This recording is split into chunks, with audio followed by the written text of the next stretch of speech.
Ito na mga boss, gumagawa ulit tayo ng aparato.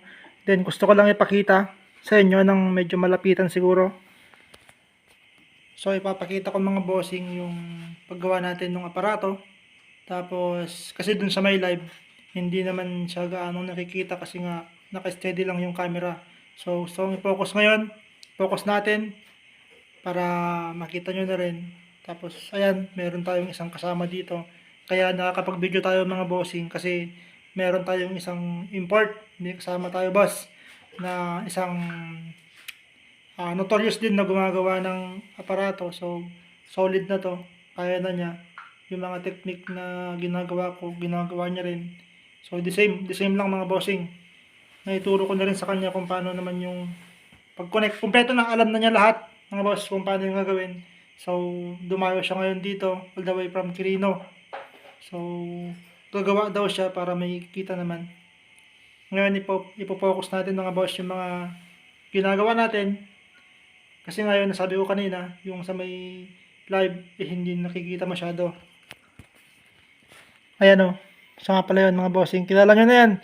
Matagal ko nang kasama yan.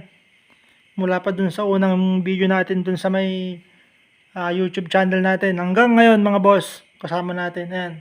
Nagkapamilya lang siya. Pero, ayan, ano naman, yun pa rin, hindi pa rin siya nagbago. Shoutout sa kanya. Yan, boss, shoutout sa'yo. So, ito mga boss, wala nang cut yung video. Maigsi lang to, siguro mga 3 to 5 minutes. Yun, kumbaga, montage. O kaya fast track mga boss. Tignan natin yung mga ginagawa natin para makita ninyo, malaman ninyo kung paano namin gawin yung aparato. So tayo. Ito, umpisa natin dito.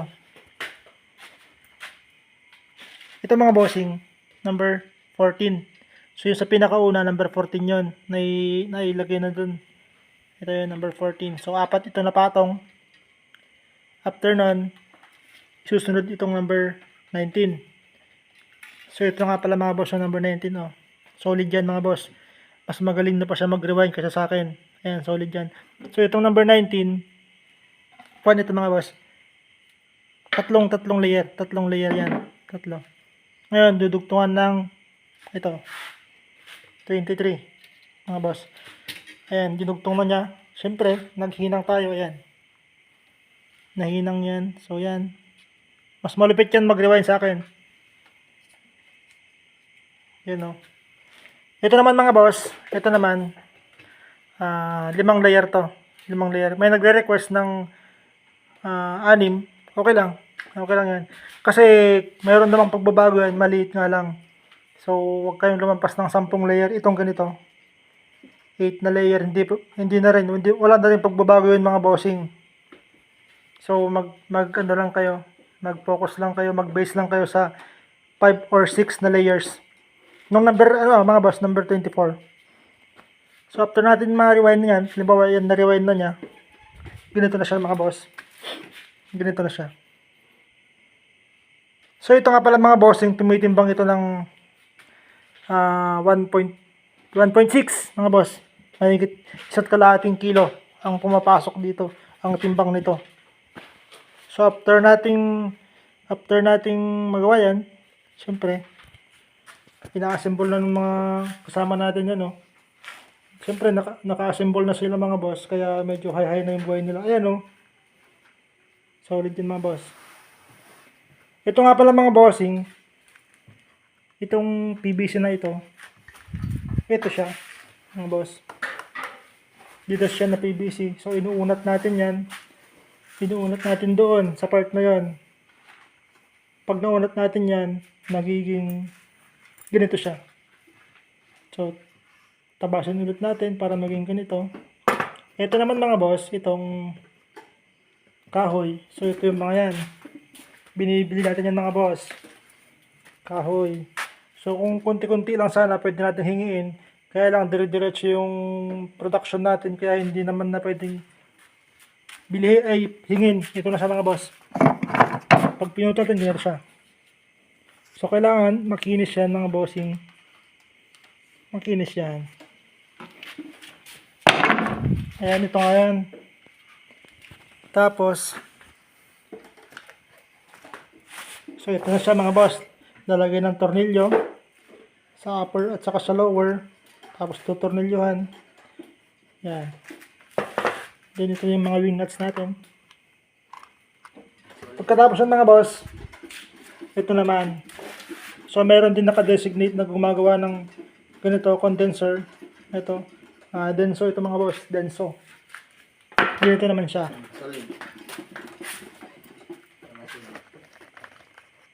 Yan. Denso yan. Shoutout sa'yo boss.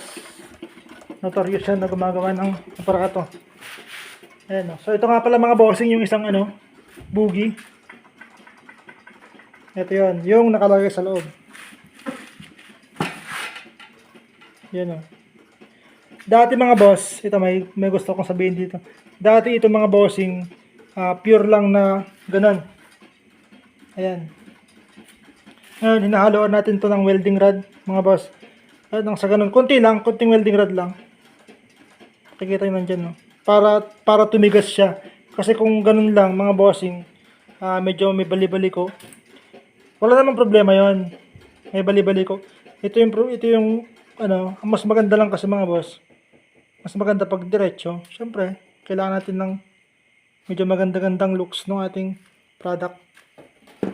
Ayan mga boss. Tapos, ito naman na yung platino natin. Yan. Tsaka, yun yung lower. Ito naman yung, minsan ganito yung gamit natin na upper. Ganito mga boss.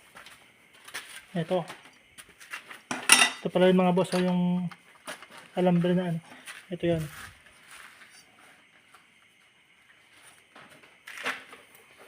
Or minsan, ganito mga bossing. Ganito. Angle na aluminum. Angle bar. So, tinutupi lang natin ito. Tinutupi lang natin yan. Para maging, wait lang, meron ako ditong sample eh. Basta tinutupi natin yon para maging flat. So yun lang mga bossing. Halos inabot tayo ng 7 minutes. Ayan, nasabi ko na. Sa mga gusto magtanong, pwede kayo magtanong mga boss. Feel free to ask. God bless.